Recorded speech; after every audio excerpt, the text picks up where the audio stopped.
Sir, what do you think this book is? I think this is a children's textbook, क्योंकि जहां पे हमें ये book milli थी वहां पे एक स्कूल हुआ करती थी. So, which language is this in? This seems to be Devanagari, and since it was a Marathi school, I guess this is a Marathi textbook. क्या आप हमारी ऑडियंस को मराठी के बारे में बता सकते हो? मराठी एक अभिजात भाषा हुआ करती थी, और ये भाषा महाराष्ट्र में रहने वाले लोगों द्वारा बोली जाती थी, जिन्हें हम महाराष्ट्रियंस कहते थे. और क्या जानकारी है हमारे पास इनके बारे में? ये छत्रपति शिवाजी महाराज की तस्वीर है. ये मराठा राजा हुआ करते थे. कई गढ़ किले थे इनके महाराष्ट्र में. कुछ जगह बता सकते हो आप? कहाँ थे ये किले? Well, we do have the places, पर आपको वहां पे किले नहीं मिलेंगे. हाँ, कुछ लोगों ने कोशिश की थी उन्हें बचाने की, बट उस वक्त के सरकार ने उन्हें साथ नहीं दी. तो अब कहाँ है महाराष्ट्रियंस? महाराष्ट्रियंस कहीं गए नहीं, वो बस अपनी संस्कृति और भाषा भूलते चले गए. कुछ नया करने की चाह में अपने रूट्स भूल गए. मेरे ख्याल से इतनी रिसर्च तब हुई थी जब मोहनजोदारो और हड़प्पा से सील्स और स्क्रिप्ट्स मिली थी, है ना? एग्जैक्टली. उतनी ही समृद्ध भाषा और संस्कृति थी ये. अगर ये भाषा और संस्कृति इतनी समृद्ध थी तो ये विलुप्त कैसे हो गई?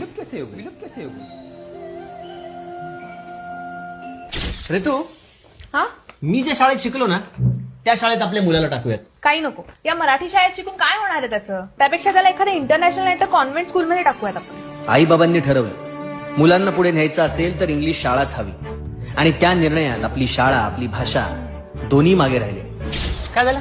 अरे हिंदी पिक्चर हाऊसफुल आहे रे. मग एखादा मराठी सिनेमा किंवा नाटक बघूयात. काय म्हणतो? कसलं बोर असतं ते, त्यापेक्षा इंग्लिश बघू ना. आधी मराठी माणसाला मुंबईमध्ये जागा मिळत नव्हती, नंतर मराठी सिनेमालाही थिएटरमध्ये जागा मिळेनशी झाली. मोडली जरी पाठ तरी मोडला नाही कणा, पाठीवरती हात ठेवून फक्त लढ म्हणा. हे काय? ही मराठी कविता घेणार आहेस तू अॅन्युअल डेला? हो. अरे किती ओल्ड फॅशन आहे.